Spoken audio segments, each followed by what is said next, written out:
Hey guys, and welcome to Disc 2 of Let's Play Xenogears. This is the chair, and people who've played this game have been waiting all game long for what I've got to say about the chair. I'll talk about the chair next time. No, I have a particular reason for that, because there's something we can talk about, kind of the way that they move about the plot in the first half an hour here. Now, we do sit in the chair and we're actually talking about something, but this kind of leads into an interesting idea. Just kind of don't memorize exactly what it says, but just kind of look at it, store it away in memory somewhat. Things forgotten, things remembered. Memories become dreams, huh? What is reality? It's almost as if he's talking like he's in the Matrix. Truth and fiction, one and the same. I dreamt such a dream, long, never-ending dream.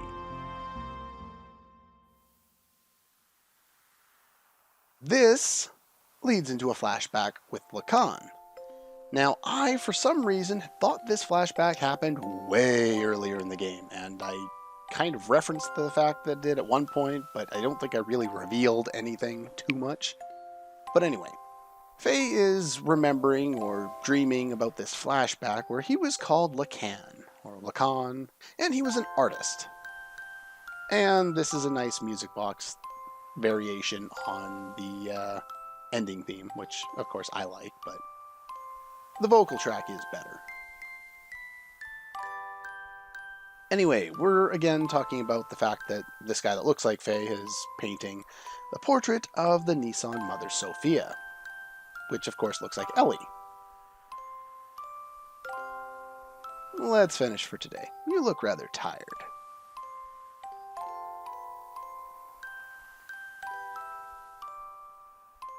Well, if you're not tired, you might as well finish her up so you guys can get to, I don't know, doing something that isn't painting. Go have a date or something. Enough of what? You don't like your own name? Why is your name Ellie? Why would you want to be called that? Now, they don't really go into this in great detail, but let's just kind of set the stage here. This is about 500 years ago, and this is the time of Lacan and Mother Sophia, who is also named Ellie, and we'll get into that much later. But these two met up prior to this event. So he was a talented artist. He got sent in here to paint her portrait because he wanted, or whoever wanted him to do the painting, was wanting to get kind of her real side revealed. And because she's this renowned figure, not everyone gets to see her up close, and so this was kind of the purpose, I believe, for this portrait.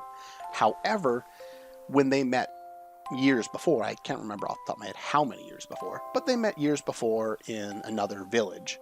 This is, of course, Nissan. They knew each other for a few years, and that's what she's referring to. Her actual name in 500 years ago was also Elieheim or whatever, so Ellie. And I can't pronounce that word very well, So yeah, that's her actual name. She was actually given the name Mother Sophia when she became kind of the mother of Nissan, this religious sect. And I'm not sure off the top of my head if this is the start of this religion or not. I can't remember off the top of my head. I'll say nothing. There was a time she went by such a name. A time when nothing mattered between us. It was better that way. Just two people together. Better to have left it that way. And so we have Faye sitting in a chair reflecting over this flashback that he couldn't possibly know anything about. It's kind of strange. Anyway, Lacan needs to go home. Whereabouts is home? You ran out of paint. You need to go make some more.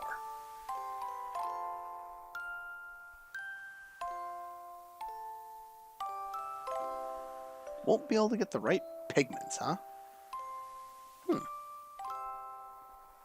The Kahal. Now, Kahal, I think, means bodyguard or something to that extent. Basically, it can mean a whole bunch of different things, and they mean very much the same things here: bodyguard, soldier, religious follower, government follower. Basically, they're her followers. That's exactly what they said, and it's deeper than that, but in a basic sense, that's what it is, and it doesn't really reveal or make things more confusing to add the extra information. So, anyway. Oh. So, Faye's remembering this flashback of a different person from 500 years ago that looks like him.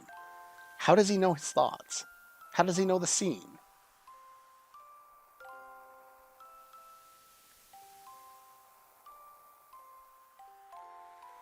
Huh. Okay. That's kind of weird. Dreams. Life of a man named Lacan. The lives of countless other men, all but dreams. Now that I am awake, those countless numbers of long, heartrending dreams are almost impossible to remember at all. You loved one woman, no matter the day, no matter the era. That did not change, nor did her name. It's kind of weird. That dream changed me. The dream was the catalyst for me to resolve what my purpose was. I think I know now what I have to do. Long memory of that dream. Perhaps it was the memory of my soul. It's kind of a strange explanation. And yeah, so we get a juxtaposition here. We get Ellie remembering, well, I'll just tell you right now, with some of the same lines, she's remembering the same dream, but from Mother Sophia's perspective. Words and thoughts, the connection between the two. Thoughts cannot be conveyed. Without thoughts, there are no words. Both as vital as each other. Can't be divided. Unchangeable destiny.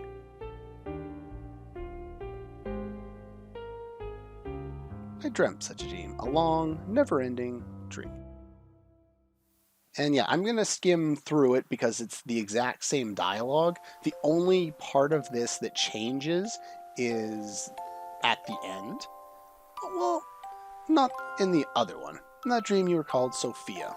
It's a symbolic name crowned upon the person who would be the people's hope, or the people's champ, either way. Name that was destined to not have whether I was destined to have whether I wanted it or not. This is why I don't tend to read, dialogue consistently throughout any of my LPs, because I stumble over words even if they're right in front of me. And yeah, that's kind of the main reason for it. That, and I find if you read all of it, you kind of have to apply voices. I suck at those, so instead of making it more unbearable to watch me, you might as well make it easier to watch and not say everything, just a few things. And the reason why I've said as much as I have throughout this LP is because there's just so much dialogue. I figure it'd be easier for me to talk about some of it out loud than having you guys read everything. Especially considering I don't want to stop on every single line and let, you guys give you adequate time to read. Enough time for me to skim through it, kind of talk about it, whatever. But yeah, these lines are all basically the same. The only difference is the angle. If you remember the last time we viewed the scene, it was more from Lacan's angle. This one is more from Sophia's angle. And their thoughts are different. That's your true name.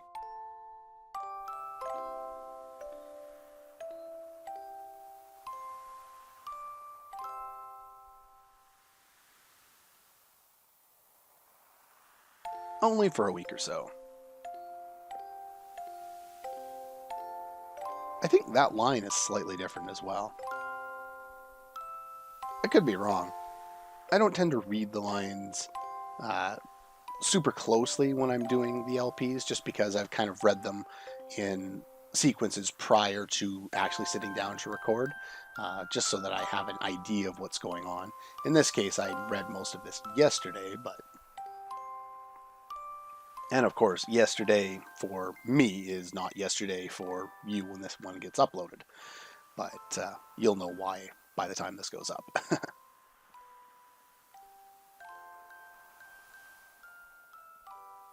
Yeah, so he started to refuse her. Things didn't seem to be working out. To be ourselves. That's what I wished for. So I had him paint me. I believe she was one of the ones who... I'm not sure if she wanted the portrait originally, but once she knew there was a portrait wanted, she wanted Lacan to be the one to paint her.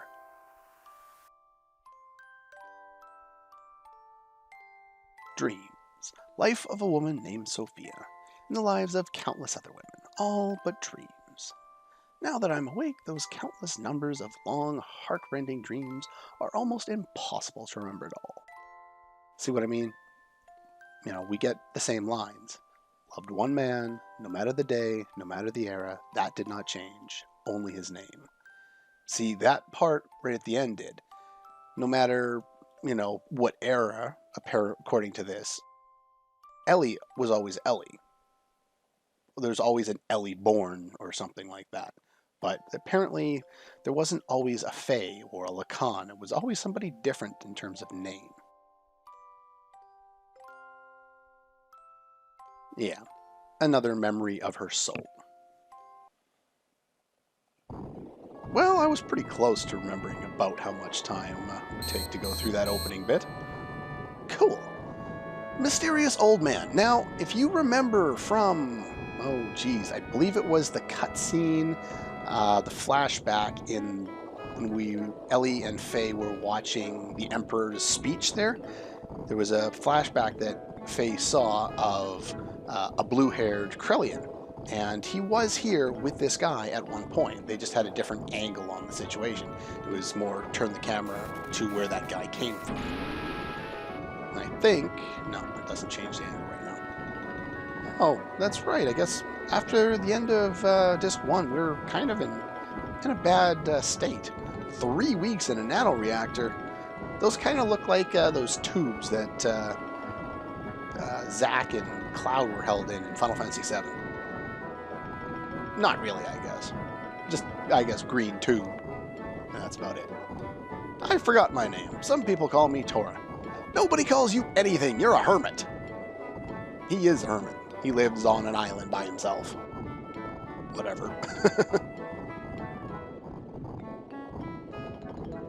Maybe your youth and strength helped you. Well, that's not his only name. I can't remember when they mention it. Your friends will take a little longer. Ellie! Hey, make it Ellie. Cool. Quit staring at the naked girl. Yeah. And then, even though she's supposed to be unconscious, she turns to face him. And still covers up. I'd stay out of the menus if I were you. You can actually go into your menus at this point, but I wouldn't. How the hell did you find me? I've been unconscious for 3 weeks. How did you find me? I got shot down by dumbass Ramses. I guess even though he's a hermit, he has ways of contacting people. Research facility, huh?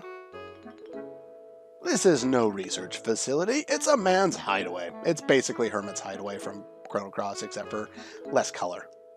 But not by much, just because the color palette for this game is more subdued in general. So one thing that I always found interesting about Chrono Cross, and I know I haven't done an LP of that yet, it'll come eventually, but yeah, the game is really vibrant in terms of its colors. This game's more subdued and it's more realistic in terms of its colors. It still has color. It's actually one of the things I noticed about Final Fantasy XII the first time I played it. Everything's the color of sand for a long time. Eventually you get away from it, but for the most part, the color in that game is super subdued. Yeah, no doubt. What is that machine anyway? A nanoreactor. It's a device that can rebuild substances at the molecular level. Now, if you remember, Krellian way back when, studied under somebody, and he seems to know a little bit about the nanotechnology that was in Emeralda. And we've also seen that previous room before. They actually spelled that out relatively shortly. I just figured I'd kind of make that connection there. Yeah, pretty much right now. Yes, that's right. It is the same thing. I was the one who taught nanotechnology to him. Where he found it is actually a reference to characters we haven't, well, we saw once, but we didn't learn their names, so I will kind of stay away for the moment. We shouldn't waste time talking about an unimportant subject. The thing that saved my life is not unimportant. Looks like her treatment is done. Yeah, let's go check out the naked girl. So you're gonna go do that by yourself, you pervy old man? No. I'm just used to old hermits being pervs because Dragon Ball Z.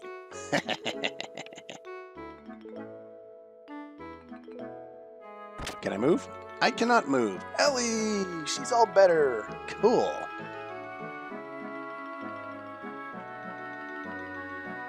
Again, this would be a good time to have like some improved graphics. I know I talked about that at the end of the previous disc there, just so that we could kind of see the happiness and the relief that the other one is safe on either of their faces. And maybe we'd have a cool embrace. What do you mean? What do you mean? Why would she forget everything? You're confusing everybody. You seemed a little different. How so?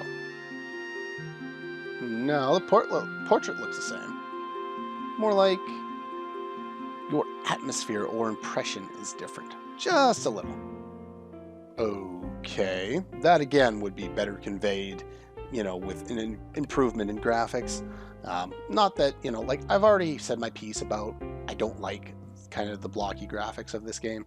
It's not that I don't like blocky graphics, I like the graphics in Chrono Trigger and Final Fantasy VI, but at the same time, they do kind of take away, at least in this game, I think, certain parts of it from kind of the emotion that I'd rather feel for the characters, for the plot, whatever. And those are, technical limitations, budget limitations. We'll get into more of that probably in the next episode or two, but for now,